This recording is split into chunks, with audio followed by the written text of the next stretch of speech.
저 여자를 잡아라! 칼날이 빗속을 가르며 날아왔습니다. 한 여인이 진흙탕 바닥에 미끄러져 넘어졌습니다. 품속의 어린 동생이 울음을 터뜨렸습니다. 이야기 시작에 앞서 구독과 좋아요로 기운을 여시옵소서. 1582년 6월 혼노지의 변 이후 단열을 일본 전역이 피로 물들던 그 여름날이었습니다. 추격자들이 소리쳤습니다. 사이토 토시미치의 딸이 저기 있다! 역적 아케치에 가신 놈! 그 씨를 남겨두어서는 안 된다! 여인의 이름은 후쿠, 겨우 14살이었습니다. 아직 어린 나이였지만 그녀의 눈빛에는 죽음의 공포가 가득했습니다. 그녀의 아버지 사이토 토시미치는 평생을 충직한 무사로 살았습니다. 그러나 그가 섬기던 죽은 아케미치 이데가 저지른 일은 일본 역사상 가장 큰 배신이었습니다. 교토 혼노지 사찰에서 오다 노부나가를 포위하고 불을 질렀습니다. 천하를 통일하려던 영웅을 불태워 죽인 것입니다. 역사는 배신자에게 관대하지 않았습니다. 아케치 미치히데는 단 13일 만에 도요토미 히데요시에게 패배했습니다. 달아나던 중 농민의 죽창에 찔려 비참하게 죽었습니다. 3일천하 역사상 가장 짧은 권력이었습니다. 그리고 그의 가신들에게도 지옥이 펼쳐졌습니다. 명령이 떨어졌습니다. 아케치를 따른 자들을 모조리 찾아내라! 일족을 남기지 마라! 씨를 말려야 한다! 후쿠의 아버지는 전장에서 장렬히 전사했습니다. 어머니는 남편의 죽음 소식을 듣고 충격으로 병들어 사흘 만에 숨을 거두었습니다. 저택은 불탔고 재산은 몰수되었으며 가문의 이름은 역적으로 낙인 찍혔습니다. 남은 것은 두 자매뿐이었습니다. 어린 동생이 떨며 후쿠의 옷자락을 붙잡고 말했습니다. 엄마, 엄마. 후쿠는 동생을 업고 마을로 향했습니다. 비는 계속 내렸고 두 자매의 옷은 진흙으로 범벅이 되어 있었습니다. 첫 번째 마을 문을 두드렸습니다. 제발 하룻밤만이라도 재워주십시오. 하지만 사람들은 창문을 닫아버렸습니다. 저리 가라! 역적의 자식들! 두 번째 마을 누군가 돌을 던졌습니다. 후쿠의 이마에서 피가 흘렀습니다. 사이토 가문의 것들이다. 쫓아내라. 세 번째 마을 개들이 짖어댔고 마을 사람들이 횃불을 들고 쫓아왔습니다. 이 더러운 것들! 우리 마을에 역병을 끌고 오려고! 어느 마을도 그들을 받아주지 않았습니다. 역적의 피를 이어받은 자, 그것이 후쿠라는 이름 위에 씌워진 주홍 글씨였습니다. 밤이 깊어졌습니다. 폐사 뒤편에 숨은 후쿠는 동생을 품에 안고 떨었습니다. 멀리서 횃불이 보였습니다. 추격자들이었습니다. 언니, 배고파. 조금만 참아. 조금만. 후쿠는 마른 풀을 뜯어 동생의 입에 넣어 주었습니다. 동생은 풀을 씹다가 눈물을 흘렸습니다. 맛이 없어. 그래도 먹어야 해. 안 그러면 죽어. 14살 소녀가 할 수 있는 전부였습니다. 그때 횃불이 폐사 앞까지 다가왔습니다. 이 근처에 있을 것이야! 찾아라! 후쿠는 동생의 입을 막았습니다. 손이 떨렸습니다. 심장이 터질 듯 뛰었습니다. 14살 소녀가 감당하기엔 너무 큰 두려움이었습니다. 추격자들은 폐사 안을 뒤지기 시작했습니다. 발소리가 점점 가까워졌습니다. 후쿠는 눈을 감고 속으로 울부짖었습니다. 아버지, 어머니, 어떡하죠? 어떻게 해야 합니까? 그 순간 갑자기 폐사 바깥에서 개 짖는 소리가 들렸습니다. 추격자들이 그쪽으로 달려갔습니다. 저기다! 저쪽으로 갔다! 발소리가 멀어졌습니다. 후쿠는 천천히 눈을 떴습니다. 살았습니다. 기적적으로 살아남았습니다. 그날 밤 후쿠는 동생을 안고 하늘을 올려다보았습니다. 비는 그쳤고 달이 떠올랐습니다. 언니, 우리 어떻게 돼? 살아야 해. 무슨 일이 있어도. 후쿠는 결심했습니다. 천한 신분이 되어도 이름을 버려도 모든 것을 잃어도 살아남아야 한다고. 그것만이 아버지의 원한을 씻고 어머니의 한을 풀 수 있는 길이라고 믿었습니다. 다음 날 새벽 후쿠는 동생을 데리고 산길을 걸었습니다. 어디로 가야 할지 몰랐습니다. 그저 발길 닿는 대로 걸었습니다. 언니, 발이 아파. 조금만 더. 저 고개만 넘으면 마을이 나올 거야. 하지만 고개를 넘어도 마을은 나오지 않았습니다. 산과 산, 그리고 또 산이었습니다. 사흘째 되는 날, 동생이 쓰러졌습니다. 언니 더 이상 못 가겠어. 후쿠는 동생을 업으려 했지만 자신도 힘이 없었습니다. 굶은 지 사흘째였습니다. 멀리서 목소리가 들렸습니다. 야! 저기 누가 쓰러져 있다! 후쿠는 고개를 들었습니다. 상인들이었습니다. 제발 도와주세요. 그것이 후쿠가 기억하는 마지막 말이었습니다. 그녀는 그대로 정신을 잃었습니다. 눈을 떴을 때 후쿠는 낯선 집안에 누워 있었습니다. 옆에는 동생이 잠들어 있었습니다. 중년의 상인이 들어왔습니다. 정신 차렸느냐? 우리가 어디? 내 집이다. 산에서 쓰러진 너희를 데려왔지. 후쿠는 고개를 숙였습니다. 감사합니다. 하지만 대가 없는 선심은 없다. 여기서 일해라. 밥값은 해야지. 후쿠는 고개를 끄덕였습니다. 살 수 있다면, 동생과 함께 살 수 있다면 무엇이든 할 수 있었습니다. 그렇게 후쿠의 새로운 삶이 시작되었습니다. 그녀는 아직 몰랐습니다. 자신이 훗날 일본 최고 권력의 중심에 서게 될 줄은. 천안 유모에서 시작해 에도성 전체를 움직이는 여인이 될 줄은. 그리고 260년에도 막부의 운명을 좌우할 존재가 될 줄은 말입니다.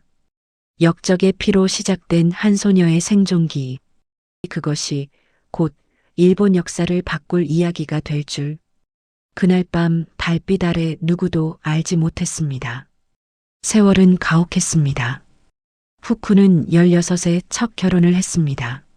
상대는 시골의 하급 무사였습니다. 가난했지만 성실한 남자였습니다. 그녀의 출신을 아는 자는 아무도 없었습니다. 역적의 딸이라는 사실을 숨기고 그저 전쟁으로 부모를 잃은 고아라고만 말했습니다. 어느 날 밤 남편이 말했습니다. 당신은 참말이 없소. 후쿠는 바느질을 하다가 고개를 들었습니다. 말이 필요 없는 삶을 살아왔습니다. 과거가 없는 사람 같소. 마치 어제 태어난 것처럼 말이오. 후쿠는 바늘을 멈추고 남편을 바라보았습니다. 제겐 말할 과거가 없습니다. 그것은 거짓말이 아니었습니다. 말할 수 없는 과거. 말하는 순간 목숨이 끊어질 과거였으니까요. 평범한 행복은 1년도 채가지 못했습니다. 남편은 영주의 명을 받고 전쟁에 나갔습니다. 오사카 전투였습니다. 그리고 돌아오지 않았습니다. 전령이 전한 말은 짧았습니다. 전사하셨습니다. 그것이 전부였습니다. 후쿠는 그때 임신 5개월째였습니다.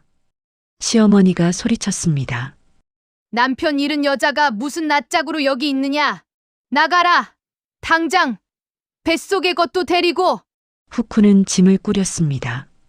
배를 쓰다듬으며 집을 나왔습니다. 17살에 임신한 과부. 갈 곳이 없었습니다. 아이는 죽은 채로 태어났습니다. 산파도 없이 홀로 낳다가 탯줄이 목에 감겨 숨진 것입니다. 후쿠는 작은 아이를 강가에 묻었습니다. 미안해 엄마가 미안해 아가.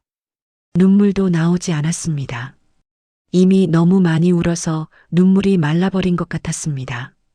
두 번째 결혼 상대는 상인이었습니다. 돈은 있었지만 술을 좋아했고 술에 취하면 폭력적이었습니다. 이 쓸모없는 것! 밤마다 구타가 이어졌습니다. 후쿠는 참았습니다. 살기 위해서였습니다. 하지만 1년 만에 쫓겨났습니다. 자식도 못 낳는 여자를 왜 먹여 살려야 하느냐? 세 번째 결혼, 네 번째 결혼. 후쿠는 살기 위해 몸을 의탁했고 버려졌고 또 다른 남자를 찾아야 했습니다. 세상은 여자에게 가혹했습니다. 특히 의지할 집안도 혈통도 자식도 없는 여자에게는 더욱 그랬습니다. 다섯 번째 남편이 차갑게 말했습니다. 너 같은 여자가 어디서 왔는지 알 수 없으니 내보내야겠다. 후쿠는 대답하지 않았습니다. 이미 익숙한 말이었습니다. 그녀는 조용히 짐을 싸고 집을 나왔습니다. 33. 일본에서 이 나이의 여자는 이미 쓸모없는 존재로 여겨졌습니다. 결혼 시장에서도 일자리에서도 환영받지 못했습니다. 어느 날 후쿠는 강가에 앉아 물을 바라보았습니다. 물에 비친 자신의 얼굴을 보았습니다. 주름진 얼굴, 생기 없는 눈동자, 거칠어진 손. 이제 끝인가? 정말 끝인가? 강물이 흘러갔습니다. 후쿠는 물속으로 걸어 들어가려 했습니다. 그때 뒤에서 목소리가 들렸습니다. 혹시 일자리를 찾으십니까? 후쿠는 놀라 돌아보았습니다. 중년의 여인이 서 있었습니다. 누구십니까? 에도성에서 왔습니다. 유모를 구하고 있어요. 유무요? 후쿠의 눈빛이 변했습니다. 여인이 말했습니다. 죽은 도쿠가와 이에야스님의 손자를 돌볼 사람이 필요합니다. 애도성 권력의 중심 일본에서 가장 높은 곳. 후쿠의 가슴이 뛰었습니다. 제가 갈 수 있을까요? 저는 평범한 여자일 뿐입니다. 아이를 낳아본 적이 있습니까? 예, 있습니다. 죽은 아이였지만 낳기는 낳았습니다. 여인이 잠시 말을 멈췄다가 속삭였습니다. 나이도 적당하고 몸도 건강해 보입니다.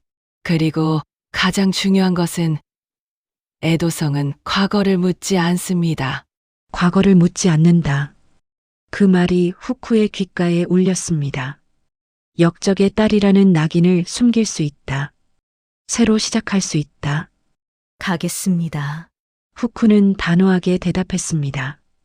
여인이 고개를 끄덕였습니다. 좋습니다. 내일 성문 앞으로 오십시오. 새벽 첫 닭이 울 때. 그날 밤 후쿠는 오랜만에 희망을 품고 잠들었습니다. 다음 날 새벽 후쿠는 애도성 앞에 서 있었습니다. 거대한 성문이 천천히 열렸습니다. 문 안쪽은 또 다른 세상이었습니다. 화려한 복도, 정갈한 정원, 조용히 걷는 시녀들, 모든 것이 질서정연했습니다. 안내를 받으며 복도를 걷는 동안 후쿠는 주변을 관찰했습니다. 시녀들은 눈을 마주치지 않았습니다. 상궁들은 표정이 없었습니다. 모든 것이 침묵 속에서 움직였습니다. 안내하던 여인이 속삭였습니다. 여기서부터는 말을 아껴야 합니다. 애도성 안에서는 침묵이 미덕입니다. 특히 유모는 더욱 그렇습니다. 후쿠는 고개를 끄덕였습니다. 침묵. 그것은 그녀가 평생 익힌 기술이었습니다. 작은 방으로 안내되었습니다. 그곳이 후쿠의 거처였습니다. 좁았지만 깨끗했습니다. 내일부터 아이를 만나게 될 것입니다. 준비하십시오. 여인이 떠나고 후쿠는 홀로 남았습니다. 창밖을 바라보았습니다. 높은 담장 너머로 별이 보였습니다. 후쿠는 짐을 풀며 생각했습니다. 지금까지의 삶, 역적의 딸로 태어나 도망치고 버려지고 배신당하고 또 버려졌습니다. 5번의 결혼, 죽은 아이 하나, 무수히 많은 상처들. 하지만 이제는 다르다고 생각했습니다. 여기가 내 마지막 장소다. 이곳에서 죽을 때까지 살 것이다. 그날 밤 후쿠는 오랜만에 깊은 잠에 빠졌습니다. 안전한 잠이었습니다. 그녀는 아직 몰랐습니다. 자신이 돌보게 될 아이가 단순한 쇼군의 손자가 아니라 자신처럼 버림받고 미움받는 존재라는 것을, 그리고 그 아이를 지키는 것이 자신의 운명이 될 줄은 말입니다. 1604년 33세 후쿠가 에도성에 들어온 날, 일본 역사가 조용히 방향을 바꾸기 시작했습니다. 에도성 안은 조용했습니다. 너무 조용했습니다. 복도를 걷는 여인들의 발소리조차 숨죽여 있었습니다. 마치 거대한 무덤 같았습니다. 궁의 규칙을 전하는 상궁의 목소리는 얼음처럼 차가웠습니다. 유모는 말을 하지 않는다.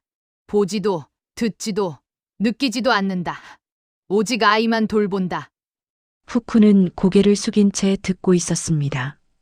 상궁이 덧붙였습니다. 특히 내가 돌볼 아이는 각별히 조심해야 한다. 무슨 뜻입니까?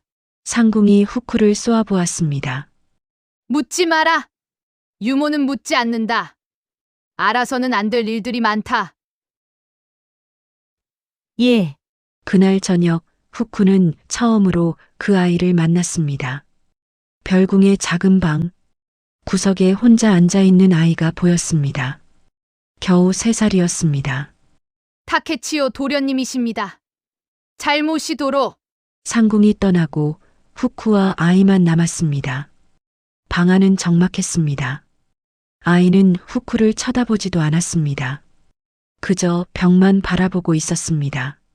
도련님, 제가 오늘부터 곁에서 모실 후쿠라고 합니다. 대답이 없었습니다. 아이는 미동도 하지 않았습니다. 후쿠는 조심스럽게 다가가 아이 옆에 앉았습니다. 그리고 놀랐습니다. 아이의 손이 차가웠습니다. 한여름인데도 손이 얼음장처럼 차가웠습니다. 도련님, 어디 편찮으십니까? 아이가 천천히 고개를 돌렸습니다. 처음으로 후쿠와 눈이 마주쳤습니다. 그 눈빛을 본 순간 후쿠는 심장이 철렁 내려앉는 것을 느꼈습니다. 텅 빈 눈빛이었습니다. 3살 아이의 눈에서 나올 수 없는 모든 것을 포기한 사람의 눈빛이었습니다. 이 아이도 나처럼 버려진 존재구나. 후쿠는 본능적으로 알았습니다. 며칠이 지나며 후쿠는 성 안의 분위기를 파악했습니다. 타케치오는 2대 쇼군 도쿠가와 히데타다의 차남이었습니다. 문제는 그의 어머니 오에오가 장남 쿠니마츠만을 편애한다는 것이었습니다. 후쿠가 다른 시녀에게 물었습니다. 쿠니마츠 도련님은 지금 어디 계십니까? 본궁에 계십니다. 어머마마와 함께 계시죠? 그럼 타케치오 도련님은? 별궁입니다. 늘 혼자 계시죠. 오에오님께서는 한 달에 한 번도 안 오세요. 별궁? 듣기는 좋지만 실상은 격리였습니다. 어머니는 차남을 보려 하지 않았습니다. 아버지 히데타다 역시 거의 찾아오지 않았습니다. 온 궁이 장남 쿠니마츠를 차기 쇼군으로 여겼고 차남 타케치오는 그저 예비품 정도로 취급받았습니다. 어느 날 주방에서 시녀들이 수군거리는 소리가 들렸습니다. 타케치오 도련님께 식사를 가져다 드려야 하는데. 아, 그냥 대충 가져다 드려. 어차피 드시지도 않으시잖아. 맞아, 저 도련님은 늘 혼자 계시니까 신경 쓸 필요 없어. 후쿠는 주먹을 쥐었습니다. 쇼군의 손자에게 이런 대우라니. 그날 밤 후쿠는 타케치오의 방을 지키고 있었습니다. 아이는 밥을 한 숟갈도 먹지 않았습니다. 그저 상을 바라만 보고 있었습니다. 도련님, 조금이라도 드셔야 합니다. 타케치오가 작고 가느다란 목소리로 대답했습니다. 배고프지 않아요. 그래도 힘이 없으시면. 유모도 저를 싫어하시나요? 후쿠는 깜짝 놀라 아이를 바라보았습니다. 타케치오는 무표정한 얼굴로 후쿠를 쳐다보고 있었습니다. 도련님, 무슨 말씀을? 모두가 저를 싫어해요. 어머니도, 아버지도, 시녀들도 제가 있으면 안 되나 봐요. 3살 아이의 입에서 나올 수 없는 말이었습니다. 후쿠의 가슴이 찢어지는 것 같았습니다. 아닙니다, 도련님. 후쿠는 아이 앞에 무릎을 꿇었습니다. 저는 도련님을 싫어하지 않습니다. 정말 이해요? 정말입니다. 제가 곁에 있겠습니다. 절대 떠나지 않겠습니다. 타케치오는 후쿠를 오래 바라보았습니다. 그리고 작게 고개를 끄덕였습니다. 그날부터 후쿠는 타케치오 곁을 단 한순간도 떠나지 않았습니다. 아이가 자면 옆에서 지켰고 아이가 깨면 함께 있었습니다. 어느 날 밤 타케치오가 악몽을 꾸었습니다. 싫어요. 가지 마세요. 아이가 울며 소리쳤습니다. 후쿠는 아이를 안았습니다. 괜찮습니다, 도련님. 제가 여기 있습니다. 유모, 유모. 타케치오는 후쿠의 품에 안겨 울었습니다. 후쿠도 함께 울었습니다. 자신의 과거와 이 아이의 현재가 너무 닮아 있었기 때문입니다. 며칠 후 후쿠는 복도에서 상궁들의 대화를 엿듣게 되었습니다. 타케치오 도련님은 언제까지 저렇게 둘 겁니까? 오요님께서 싫어하시니 어쩔 수 없지. 차라리 저래라도 보내는 게 나을 텐데. 절이라도 가면 다행이지. 혹시 모르잖아. 목소리가 더 낮아졌습니다. 없애는 것도 방법일 테니까. 쿠니마츠 도련님께 방해가 될 수도 있으니. 후쿠의 등에 식은땀이 흘렀습니다. 3살짜리 아이를 없애다니. 그것도 쇼군의 손자를. 그날 밤 후쿠는 잠든 타케치오의 얼굴을 바라보았습니다. 작고 여린 얼굴. 아무 죄도 없는 아이였습니다. 단지 차남으로 태어났다는 이유만으로, 어머니의 사랑을 받지 못한다는 이유만으로 목숨이 위태로웠습니다. 도련님, 후쿠는 아이의 손을 잡았습니다. 제가 지켜드리겠습니다. 무슨 일이 있어도. 그녀는 약속했습니다. 자신도 버려진 존재였기에 이 아이만은 지켜야 한다고. 역적의 딸이 쇼군의 손자를 지킨다. 누가 들어도 웃을 일이었지만 후쿠는 진심이었습니다. 자신이 살아온 지옥 같은 삶을 이 아이만은 겪지 않게 하고 싶었습니다. 그 순간 잠든 줄 알았던 타케치오가 작게 속삭였습니다. 따뜻해. 아이가 처음으로 미소 지었습니다. 잠결의 미소였지만 분명한 미소였습니다. 후쿠의 눈에서 눈물이 흘러내렸습니다. 그녀는 타케치오를 조용히 안았습니다. 제가 도련님의 따뜻함이 되겠나이다. 영원히.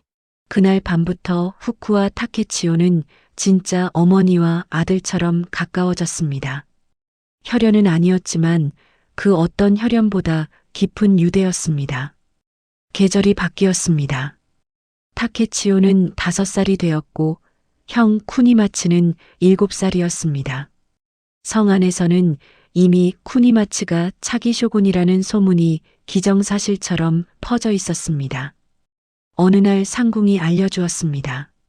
오늘 본궁에서 큰 잔치가 있습니다. 무슨 잔치입니까?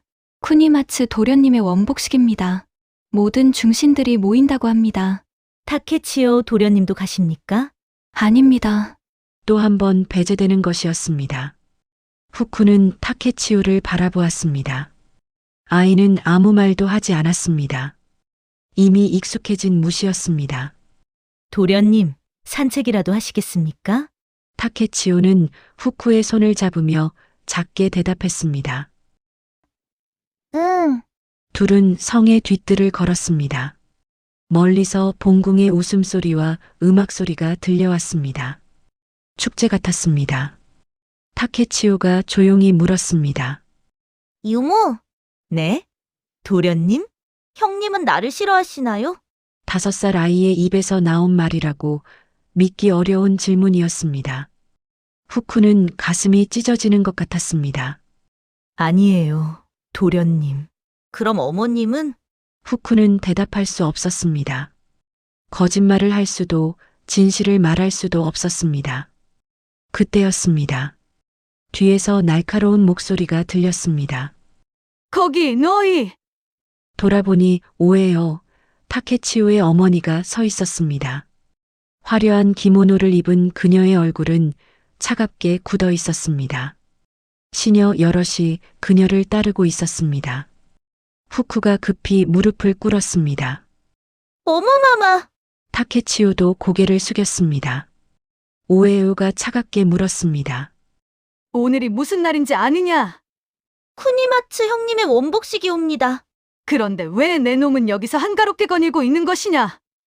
오에요의 목소리에 분노가 섞여 있었습니다. 타케치오가 떨리는 목소리로 말했습니다. 송구하옵니다. 어마마마. 오에요는 차남을 내려다보았습니다. 그 시선에는 사랑이 없었습니다. 오히려 증오에 가까웠습니다. 그녀가 입을 열었습니다. 너는 태어나지 말았어야 했다. 후쿠의 몸이 굳었습니다. 어머니가 자식에게 할 수 있는 가장 잔인한 말이었습니다. 쿠니마츠 하나만으로도 충분했다. 내가 있으니 불안하구나. 혹시라도 내가 형의 자리를 넘볼까봐. 후쿠가 참지 못하고 입을 열었습니다. 오해우님, 도련님은 결코 그런 분이 아니십니다. 오에요의 눈빛이 독사처럼 날카로워졌습니다. 천한 유모 주제에 감히 어디다 대고 입을 여느냐? 찰칵! 오에요의 시녀가 칼을 빼들었습니다. 후쿠의 목에 칼날이 닿았습니다. 차가운 금속의 감촉이 느껴졌습니다. 타케치오가 울먹이며 소리쳤습니다. 어머니, 제발! 유무를 벌하지 마십시오. 5살 아이가 어머니 앞에 무릎을 꿇었습니다. 잘못은 제게 있습니다. 오에요가 차갑게 웃었습니다. 잘못? 내 잘못은 태어난 것 자체다. 왜 쿠니마츠 하나만 낳지 못했을까? 왜 너까지 낳아야 했을까? 타케치오는 입술을 깨물었습니다. 눈물이 흘러내렸습니다. 후쿠는 아이를 보며 가슴이 터지는 것 같았습니다. 오해우님, 도련님은 아무 잘못이 없으십니다. 후쿠가 다시 소리쳤습니다. 칼날이 더 깊이 파고들었습니다. 피가 흘렀습니다. 오에요가 소리쳤습니다. 입 닥쳐라. 이 유모를 당장 궁에서 내쫓아라. 다시는 타케치오 곁에 두지 마라. 타케치오가 어머니의 옷자락을 붙잡았습니다. 어머니, 유무를 쫓지 마세요. 제발. 저한테 남은 건 유무밖에 없어요. 오에요는 아들의 손을 뿌리쳤습니다. 데려가라. 저것도 함께. 시녀들이 후쿠를 끌고 갔습니다. 타케치오도 다른 시녀들이 붙잡았습니다. 유무. 타케치오가 울부짖었습니다. 도련님, 후쿠도 소리쳤지만 그녀는 이미 끌려가고 있었습니다. 복도를 지나며 후쿠는 뒤를 돌아보았습니다. 타케치오가 울고 있었습니다. 처음 보는 아이의 절규였습니다. 그날 밤 후쿠는 성박 허름한 창고에 갇혔습니다. 손목에는 밧줄이 묶여 있었습니다. 간수가 차갑게 말했습니다. 내일 아침 일찍 성에서 추방될 것이다. 각오하라. 후쿠는 바닥에 앉아 눈물을 흘렸습니다. 끝인가? 이것으로 끝인가? 하지만 그녀의 머릿속에는 타케치오의 울음소리가 맴돌았습니다. 유무. 그 목소리를 잊을 수 없었습니다. 아니다. 끝이 아니다. 반드시 돌아간다. 그 아이 곁으로. 후쿠는 주먹을 쥐었습니다. 밧줄이 손목을 파고들었지만 개의치 않았습니다. 기다리세요, 도련님. 제가 꼭 돌아가겠습니다. 그날 밤 후쿠는 잠들지 않았습니다. 그저 창문 너머로 보이는 애도성을 바라보았습니다. 저 안에 타케치오가 있었습니다. 혼자서 울고 있을 아이가. 달이 떠올랐습니다. 차가운 달빛이 창고 안을 비췄습니다. 후쿠는 여전히 성을 바라보고 있었습니다. 그녀는 아직 몰랐습니다. 내일 아침 자신의 운명을 바꿀 사람이 찾아올 것이라는 것을 말입니다. 후쿠가 쫓겨난 지 사흘째 되는 날 새벽이었습니다. 창고 문이 열렸습니다. 후쿠는 잠들지 않고 있었습니다. 사흘 동안 한숨도 자지 못했습니다. 문이 열리며 한 노인이 들어왔습니다. 후쿠는 황급히 무릎을 꿇으려 했지만 몸에 힘이 없어 주저앉았습니다. 도쿠가와 이에야스, 일본을 통일한 초대 쇼군이었습니다. 얼굴을 들어라. 낮고 묵직한 목소리였습니다. 후쿠는 천천히 고개를 들었습니다. 이에야스는 그녀를 한참 바라보았습니다. 내 이름이 후쿠라고 했나? 그러하옵니다. 다케치오의 유무. 이에야스는 창고 안을 천천히 거닐었습니다. 좁은 공간이었지만 그의 존재감이 방 전체를 채웠습니다. 다케치오가 밥을 먹지 않는다더구나. 후쿠의 가슴이 철렁 내려앉았습니다. 이에야스가 계속 말했습니다. 물도 마시지 않고 말도 하지 않는다는구나. 그저 문만 바라보고 있다고 하더라. 네 이름만 부르며 운다더구나. 후쿠의 눈에서 눈물이 흘렀습니다. 이에야스가 똑바로 쳐다보며 물었습니다. 유무 하나가 그리 중요한가? 후쿠는 대답할 수 없었습니다. 하지만 이에야스는 이미 답을 알고 있는 듯 했습니다. 그가 예상치 못한 질문을 던졌습니다. 너는 어디 출신이냐? 후쿠의 몸이 굳었습니다. 이에야스가 말을 이었습니다. 말해보아라. 숨길 것 없다. 이미 조사했다. 후쿠는 입술을 깨물었습니다. 이제 와서 숨겨봤자 소용없었습니다. 저는 사이토 토시미츠의 딸이옵니다. 공기가 얼어붙었습니다. 이에야스의 눈빛이 변했습니다. 사이토 토시미츠라면 아케치 미치히데에 가신. 후쿠는 바닥에 이마를 찧었습니다. 예, 송구하옵니다. 목숨을 거두셔도 할 말이 없사옵니다. 하오나 타케치오, 도련님만은 제발. 하지만 이에야스는 칼을 빼지 않았습니다. 오히려 조용히 웃었습니다. 재미있구나. 역적의 딸이 쇼군의 손자를 돌보고 있었다니. 하늘도 참 묘한 장난을 치는구나. 이에야스는 창밖을 바라보았습니다. 해가 떠오르고 있었습니다. 그가 갑자기 고백을 시작했습니다. 나도 한때는 인질이었다. 갑작스러운 말이었습니다. 오다 가문에, 이마가와 가문에 6살 때부터 19가지 죽을 고비를 수없이 넘겼지. 매일 밤 죽을 것 같았다. 이에야스의 목소리에 슬픔이 묻어났습니다. 그때 내 곁에 있었던 건 신분 높은 시종이 아니었다. 나를 진심으로 걱정해준 악음무사 한 명이었지. 그 사람 덕분에 나는 살아남았고 여기까지 왔다. 그가 후쿠를 돌아보았습니다. 타케치오는 나와 닮았다. 버려진 아이, 쓸모없다고 여겨지는 존재. 그런 아이에게 필요한 건 화려한 지위가 아니라 진심 어린 한 사람이지. 이에야스가 자리에서 일어났습니다. 내일부터 다시 타케치오 곁으로 돌아가라. 후쿠의 눈에서 눈물이 쏟아졌습니다. 대권현님, 이에야스의 목소리가 낮아졌습니다. 하지만 명심해라. 나는 타케치오를 자기 쇼군으로 생각하고 있다. 후쿠는 믿을 수 없다는 표정으로 이에야스를 바라보았습니다. 이에야스가 계속 말했습니다. 쿠니마츠가 아니라 타케치오. 내 눈에는 자남이 더 적합해 보인다. 쿠니마츠는 너무 부드러워. 평화 시대의 왕자다. 하지만 타케치오는 다르다. 버림받아도 살아남는 강인함이 있지. 하오나 오에오님께서는 오에요는 모른다. 아직은 때가 아니다. 이에야스가 후쿠 앞에 섰습니다. 너는 그때까지 그 아이를 지키거라. 목숨을 걸고. 분명히 그리하겠나이다. 좋다. 이에야스는 문을 나서며 마지막으로 말했습니다. 과거는 중요하지 않다. 중요한 건 지금 내가 누구를 위해 사느냐다. 문이 닫혔습니다. 후쿠는 그대로 주저앉아 울었습니다. 기쁨의 눈물이었습니다.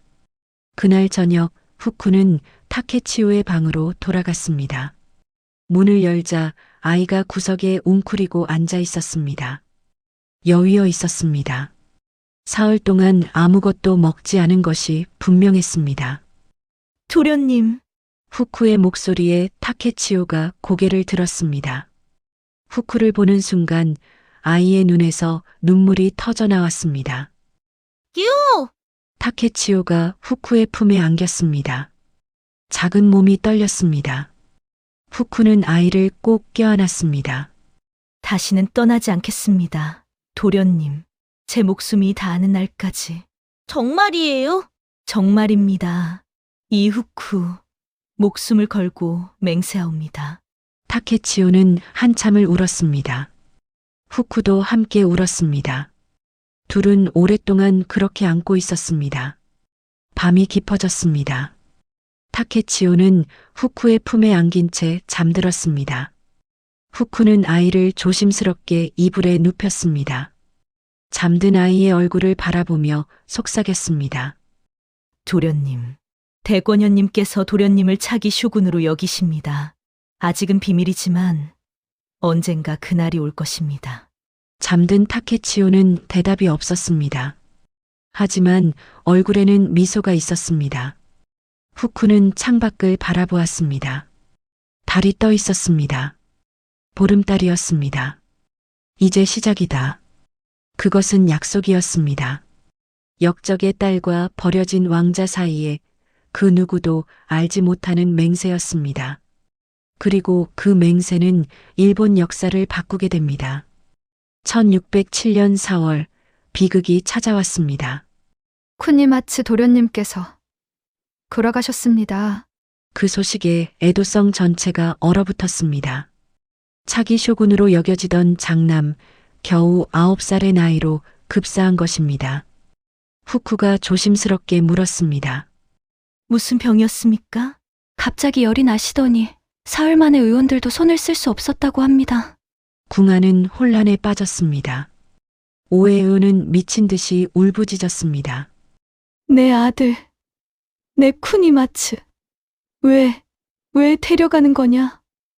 그녀의 절규가 성 전체에 울려 퍼졌습니다.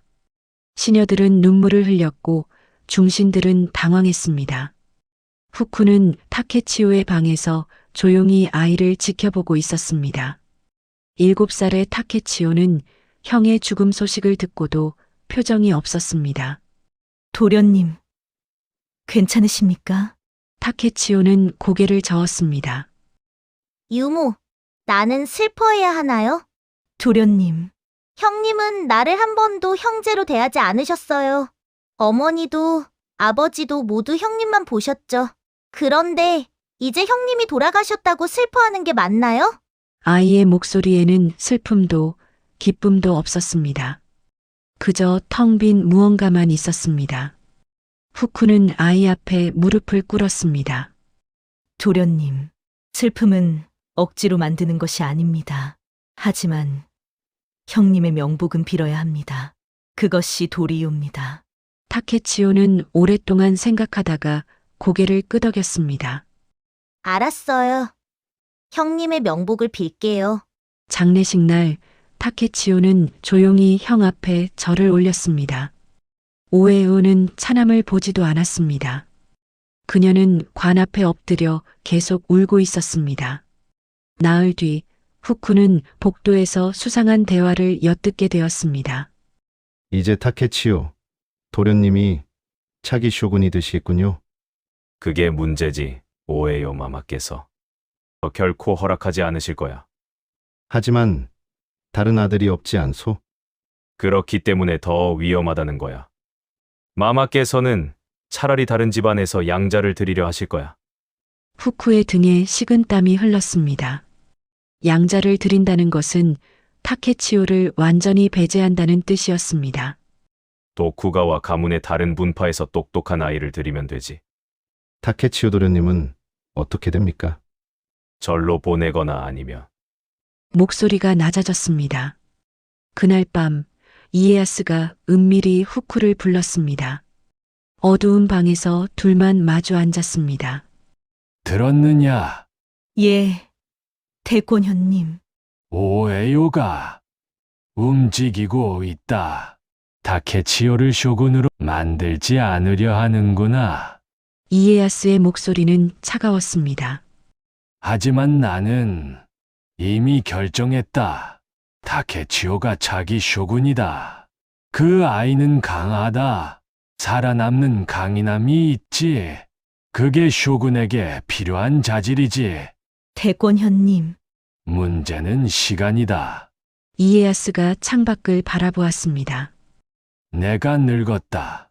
얼마 남지 않았지. 내가 살아있는 동안 타케치오의 지위를 확고히 해야 한다.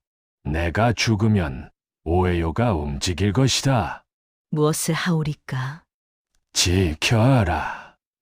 그것만으로 충분하다. 내가 정치를 할 테니 너는 그 아이의 마음을 지키거라. 이에야스는 후쿠를 똑바로 쳐다보았습니다. 너는 각오가 되어 있느냐? 오에요와 맞서 싸울 각오가. 후쿠는 주저없이 대답했습니다. 이 목숨이 다하는 날까지 도련님을 지키겠나이다. 좋다. 1611년 8월 마침내 공식 발표가 있었습니다. 타케치오가 차기 쇼군으로 지명된 것입니다. 이름도 바뀌었습니다. 도쿠가와 이에미츠. 즉위식 날 에도성은 화려하게 장식되었습니다. 중신들이 모였고 축하 인사가 이어졌습니다. 하지만 한 사람만은 오지 않았습니다. 11살의 이에미츠가 쓸쓸하게 말했습니다. 어머니께서 오시지 않으셨군요. 봉궁을 바라보는 그의 눈에 슬픔이 가득했습니다. 후쿠는 그의 어깨에 손을 얹었습니다. 도련님께는 제가 있사옵니다. 언제나 곁에 있겠나이다. 이에미츠는 후쿠를 보았습니다. 그의 눈에는 슬픔과 함께 결의가 담겨 있었습니다. 유모, 나는 반드시 훌륭한 쇼군이 되겠습니다. 그래서 어머니께도 모두에게도 인정받겠습니다. 분명 그리하실 것이옵니다. 하지만 후쿠는 가슴 한편으로 불안했습니다. 진짜 시련은 지금부터였습니다. 이에야스가 언제까지 살아있을지 알 수 없었습니다. 그가 죽으면 오에요가 움직일 것이고 그때는 정말로 목숨을 걸어야 할 것입니다. 그날 밤 후쿠는 이에미츠가 잠든 후 창밖을 바라보았습니다. 달이 떠 있었습니다. 차가운 달빛 아래 에도성은 조용했습니다. 너무 조용했습니다. 폭풍 전야 같았습니다. 1616년 4월 도쿠가와 이에야스가 세상을 떠났습니다. 에도성의 거대한 그림자가 드리워졌습니다. 가장 강력한 후원자가 사라진 것입니다. 장례식이 끝난 다음 날 후쿠는 복도에서 오에요의 목소리를 들었습니다. 이제 끝이군. 아버님께서 억지로 밀어붙이셨지만 이제는 다르다. 오에요가 냉소를 지으며 측근들에게 말했습니다. 타케치오를 끌어내릴 수 있다. 도쿠가와 가문의 다른 혈통에서 양자를 드리는 것도 방법이지. 후쿠의 등에 식은땀이 흘렀습니다. 이에야스가 예언한 대로였습니다. 그가 죽자마자 오에요가 움직이기 시작했습니다. 며칠 후 상궁이 후쿠에게 말했습니다. 쿠쿠, 네가 아무리 발버둥 쳐봐야 소용없다. 상궁이 비웃듯 말했습니다. 오에요님께서는 이미 다른 집안과 접촉하고 계신다. 곧 양자를 들이실 것이다. 타케치오 도련님은 아마 절로 가시게 될 거야. 후쿠는 주먹을 쥐었습니다. 절대 그렇게 할 수 없었습니다. 이에미츠를 지키겠다고 이에야스께 맹세했습니다. 목숨을 걸고 그날 밤 후쿠는 이에미츠와 마주 앉았습니다. 16살이 된 이에미츠는 이미 아이가 아니었습니다. 하지만 여전히 후쿠를 필요로 했습니다. 도련님, 제게 허락해 주십시오. 무엇을? 제가 교토로 가겠습니다. 교토? 후쿠는 깊은 숨을 쉬었습니다. 천황께 직접 아련하여 도련님께서 정당한 쇼군이심을 인정받겠나이다. 이에미츠는 놀란 표정을 지었습니다. 하지만 그건 여자가 천황을 아련한다는 것은 전례가 없는 일이오. 알고 있사옵니다. 하지만 다른 방법이 없사옵니다. 후쿠는 단호했습니다. 이에미츠는 오랜 침묵 끝에 고개를 끄덕였습니다. 좋습니다. 유모를 믿겠습니다. 1629년 9월 후쿠는 교토로 향했습니다. 긴 여정이었습니다. 황궁 앞에 섰을 때 그녀는 떨렸습니다. 역적의 딸이 천황 앞에 선다는 것. 상상도 하지 못한 일이었습니다. 국내관들이 막아섰습니다. 여자가 감히 어디를? 에도 쇼군의 유무, 후쿠라고 하옵니다. 천황 폐하께 아랠 말씀이 있사옵니다. 말도 안 되는 소리를! 하지만 후쿠의 단호함에 결국 천황이 그녀를 받아들였습니다. 일본 역사상 처음으로 평민 여성이 천황을 아련한 순간이었습니다. 천황의 목소리는 부드러웠습니다. 너는 무엇을 원하느냐? 도쿠가와 이에미츠님께서 정당한 3대 쇼군이심을 인정해 주시옵소서. 이미 인정된 일이 아니냐? 하우나 에도성 내부에서 흔들림이 있사옵니다. 폐하의 명으로 확정해 주신다면 그 누구도 부정할 수 없을 것이옵니다. 천황은 후쿠를 오래 바라보았습니다. 내 충성이 진심임을 안다. 좋다. 칙서를 내리겠다. 후쿠가 에도로 돌아왔을 때 그녀는 천황의 칙서를 들고 있었습니다. 오에우는 더 이상 이에미츠를 건드릴 수 없었습니다. 천황의 명을 거스를 수는 없었기 때문입니다. 이에미츠가 감격스러운 표정으로 말했습니다. 유모가 아니었다면 나는 여기 없었을 것이오. 아니옵니다. 도련님께서 원래 강하신 분이었사옵니다. 그날부터 후쿠는 새로운 이름을 받았습니다. 카스가노츠보네, 춘일국, 그리고 오오쿠, 에도성 여성 전체를 관장하는 최고 권력자가 되었습니다. 성 안의 분위기가 바뀌었습니다. 국내관이 발표했습니다. 이제부터 이 성 안의 모든 여자는 카스가노츠 보네님의 허락 없이는 움직일 수 없다. 시녀들이 속삭였습니다. 천한 유모였던 분이 이제는 오에요 마마보다 더 높으시다는구나. 천한 유모는 사라졌습니다. 그 자리에는 일본에서 가장 강력한 여인이 서 있었습니다.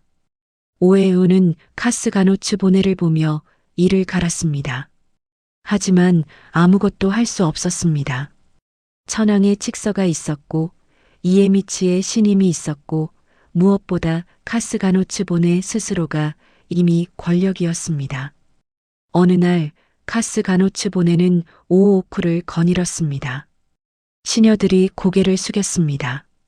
상궁들이 무릎을 꿇었습니다. 한때 자신을 무시하던 사람들이었습니다. 카스가노츠 보네님. 그들이 부르는 이름을 들으며 카스가노츠 보네는 생각했습니다. 역적의 딸, 버려진 아이, 5번 결혼하고 5번 버려진 여자. 그녀가 여기까지 왔습니다. 하지만 권력이 목적은 아니었습니다. 단 하나 이에미츠를 지키는 것. 그것만이 그녀의 이유였습니다. 그날 밤 카스가노츠 보네는 이에미츠의 방을 찾았습니다. 도련님, 이제 안심하셔도 되옵니다. 제가 모든 것을 정리했사옵니다.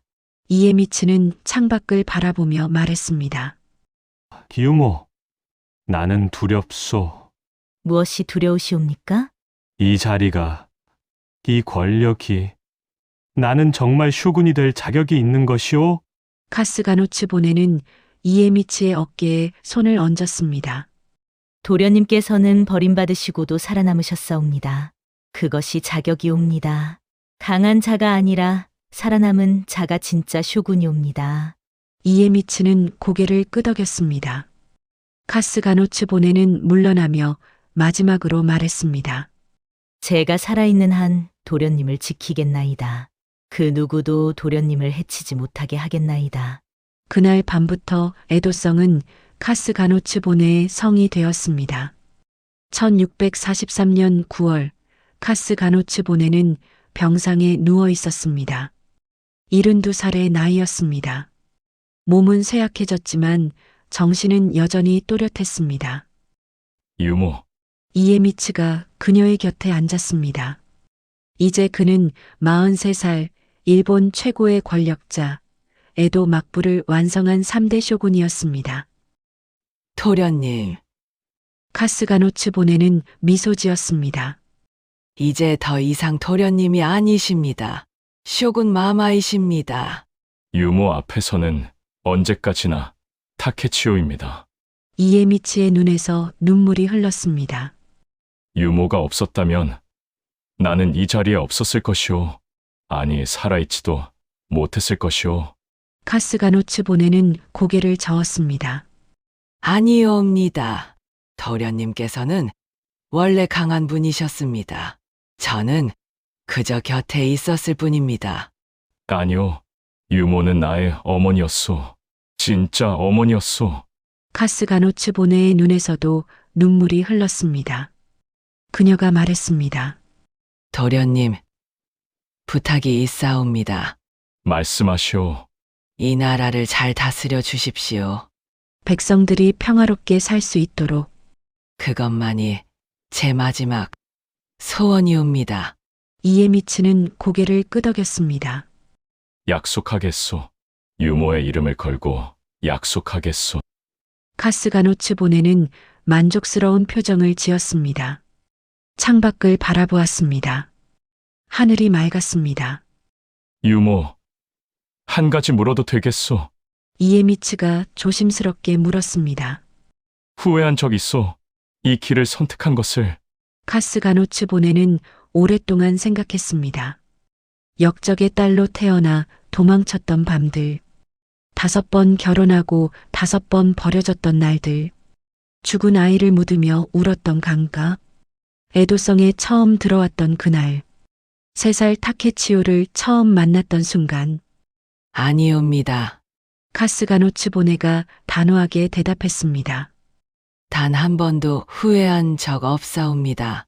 도련님을 만난 것은 제 인생에서 가장 큰 축복이었사옵니다. 이에미츠는 카스가노츠 보네의 손을 잡았습니다. 나도 마찬가지요, 유모. 해가 저물었습니다. 카스가노츠 보네는 눈을 감았습니다. 편안한 얼굴이었습니다. 도련님, 이제 제가 먼저 가보겠나이다. 유모. 이에미츠가 소리쳤지만 카스가노츠 보네는 이미 숨을 거두고 있었습니다. 그녀의 얼굴에는 미소가 있었습니다. 역적의 딸로 태어나 천한 유모로 살다가 일본 최고 권력자가 된 여인. 그녀의 삶은 그렇게 끝났습니다. 장례식 날 에도성 전체가 슬픔에 잠겼습니다. 이에미츠는 직접 연구를 메고 걸었습니다. 쇼군 마마께서 직접 연고를 매시다니 전례가 없는 일이다. 시녀들이 속삭였습니다. 하지만 이에미츠는 개의치 않았습니다. 그에게 카스가노츠 보네는 단순한 유모가 아니었습니다. 어머니였고 스승이었고 유일한 편이었습니다. 장례 행렬이 에도성을 나섰습니다. 백성들이 거리에 늘어서 절을 올렸습니다. 카스가노츠 보네의 이야기는 이미 백성들 사이에 전설이 되어 있었습니다. 천한 유모가 쇼군을 키웠다더라.